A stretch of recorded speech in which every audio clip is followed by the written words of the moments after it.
You're listening to The Caitlin Batcher Show, and in today's episode, I'm going to share why I created this podcast and the truth about why we have waited so long to start one. So stay tuned.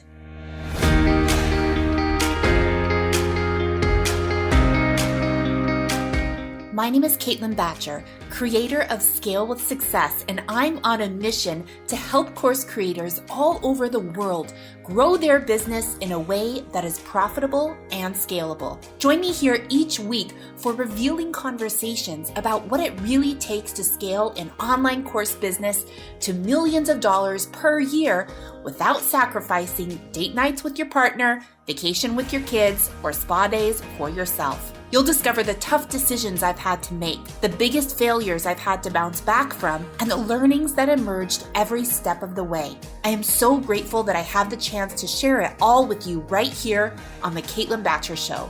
Let's get started.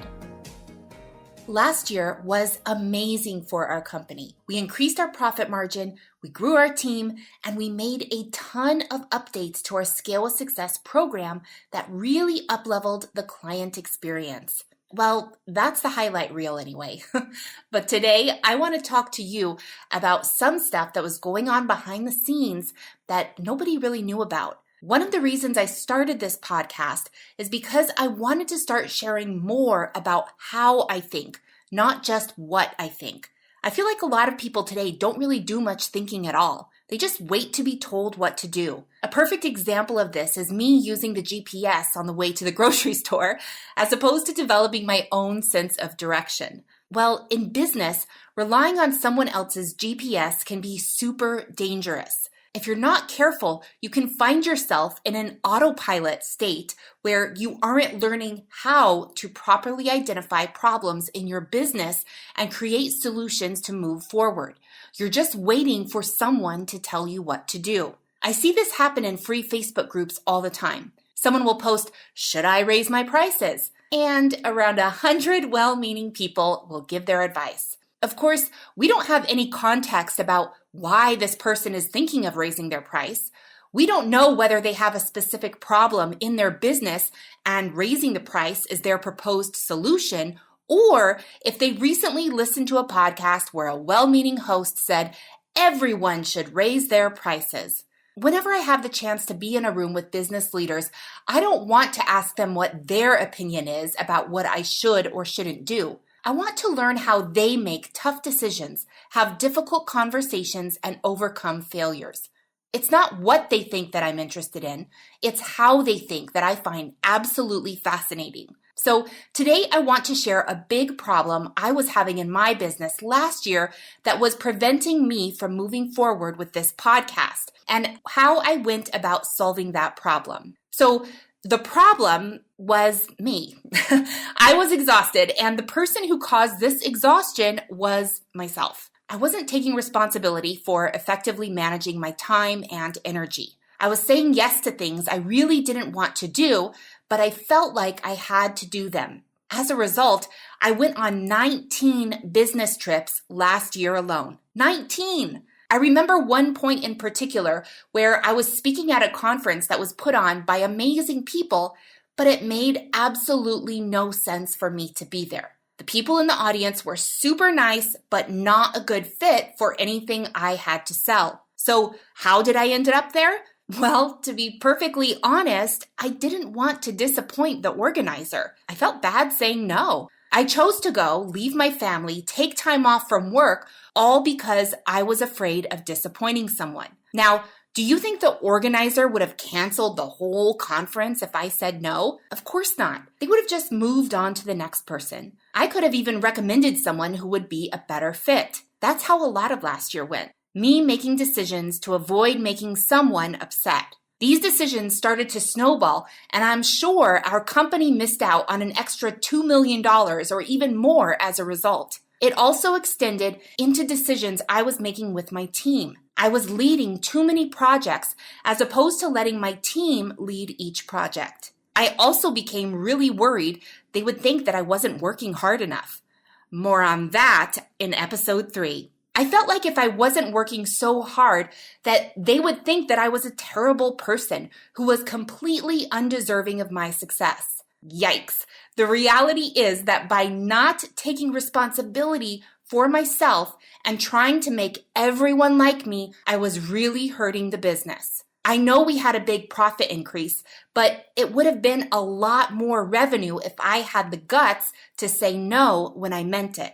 So how did I realize that the problem was me? Well, for starters, I noticed that I kept complaining about the same issues to my integrator. The answer was always clear. We needed to hire more people. Because I had this subconscious belief running through my head that if I wasn't working hard, everyone would hate me, I was incredibly resistant to hiring the people we desperately needed to take over many of the tasks that I was doing. I kept coming up with pretend reasons for why we couldn't hire certain roles. They made sense on the surface, but underneath my decision was that constant undercurrent of insecurity. One day, I had enough. We reached a point where unless I made these hires, the company would not continue to have the exponential growth we've always had, and I was sick and tired of not taking responsibility and doing what I know I needed to do. Also, I was tired of telling my family I was tired. I sounded like a broken record. The only person making myself tired was myself. Once I made the decision to hire, the team was overjoyed. These new hires enabled our company to set bigger goals, and I built a team that loves a challenge. I didn't want to be stagnant, and neither did they. So you might be thinking, does this mean if I'm tired that I need to hire more people? Not necessarily. When I decided to take responsibility for my exhaustion, instead of blaming it on anyone else, I asked myself, what uncomfortable decision am I avoiding? That's something that you can ask yourself too. When I asked myself that question, the answer was clear and immediate. I knew exactly what I needed to do. This year, my schedule looks completely different. For starters, I am taking 1 to 2 weeks off every single month. I think I took 2 weeks off in all of last year. During that time, I am not working at all. I am puttering around the house, reading, hanging out in the backyard, and engaging in other activities that regenerate my brain cells, replenish my soul, and make me feel super creative.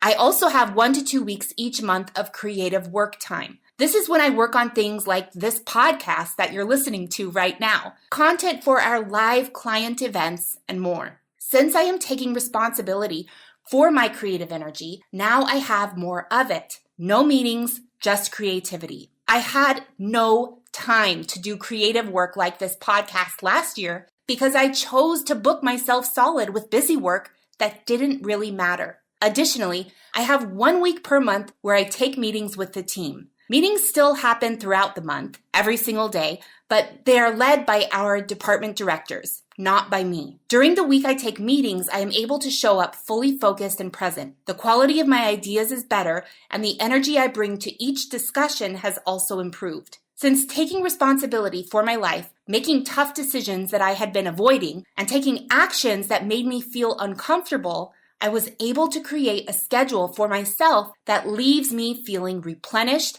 and rejuvenated. Oh yeah, and we're projecting to double our revenue this year. When you ask yourself the question, what uncomfortable conversation or decision am I avoiding? What comes up for you? Follow me on Instagram at Caitlin Batcher and slide into my DMs to let me know. If you loved this episode, make sure to leave an honest review. Your review helps boost our show and gives more people a chance to listen to it. Thanks so much, and make sure to tune in next week for another episode of The Caitlin Batcher Show.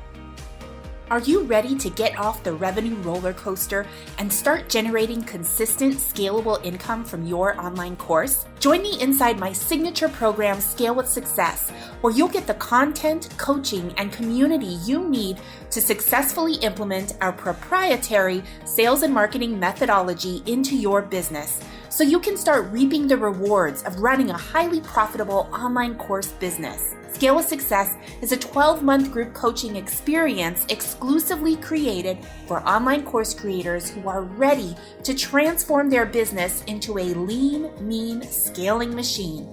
What are you waiting for? Click over to CaitlinBatcher.com and apply now.